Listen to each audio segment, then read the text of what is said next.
Yeah, so I want to talk about, I'm a candidate, I'm also an attorney. So I want to talk about this electioneering.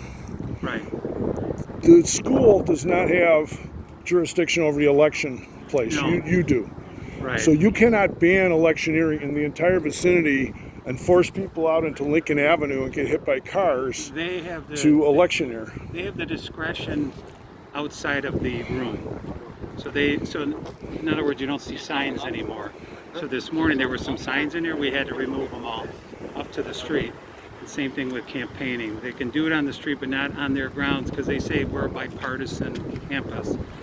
And so well, it's tripartisan, really, but that's fine. It's tripartisan because I'm not with them. I'm with the Green Party. Yeah. But the point is, you can't ban electioneering.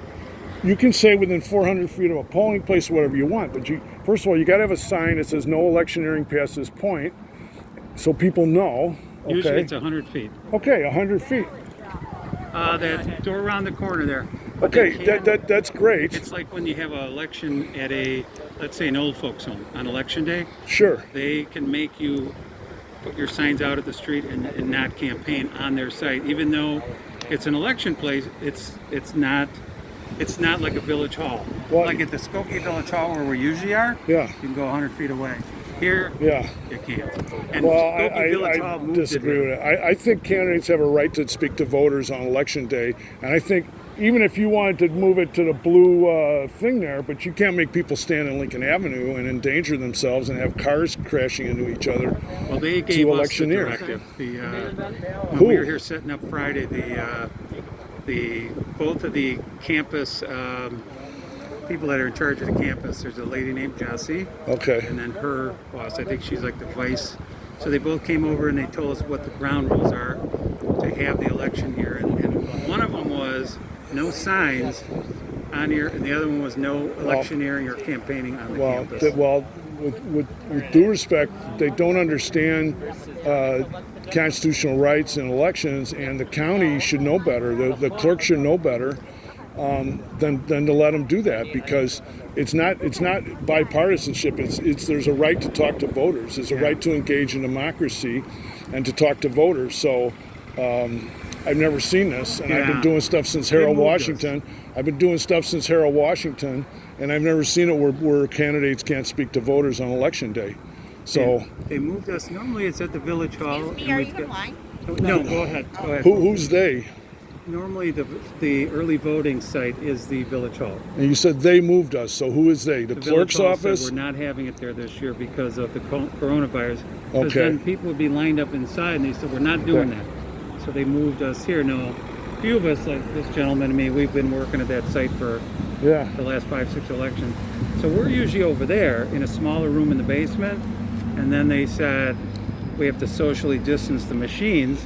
Normally we had 12 machines, now we can only get 5 in there. All these are genuine things, all these are legitimate and genuine things, but here's the thing, and I don't expect to try this whole case, but there's a thing called political speech is core First Amendment speech. You can't forbid people to have political speech. You can't put them in the middle of Lincoln Avenue on election day when they're trying to reach voters, especially when you don't have local polling places. You got these amalgamated, consolidated polling places all over. Are you Kruger? I'm Kruger. What's your first name? Christopher Kruger. Hi, Christopher. Hi. I'm Dan. Hi, Dan. So that's going to be my position, and if I gotta name Oakton, maybe Oakton should be named. Call them. No, I'm not going to call anybody because they're not going to answer the phone. Yeah. But I am going to make them a defendant in a civil rights lawsuit because this is core political speech.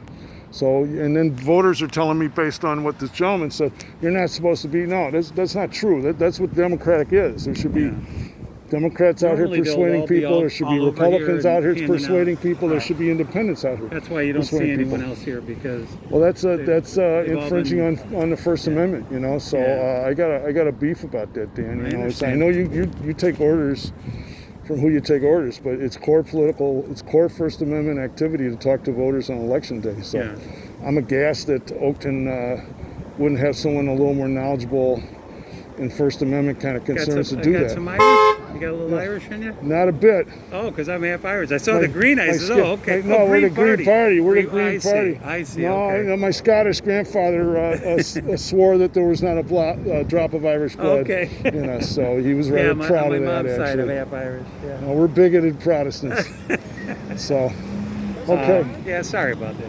Okay, well, If there's anything that changes, Yes, but that's a they line. tell. well, you can tell your thing that I've sued Karen Yarbrough before. Actually, she sued us. She did. She was the objector to the Green Party being on the nomination. Really? She objected to the Green Party. Yeah, the case is called Yarbrough versus Green Party. Here, I'll turn this off. Okay.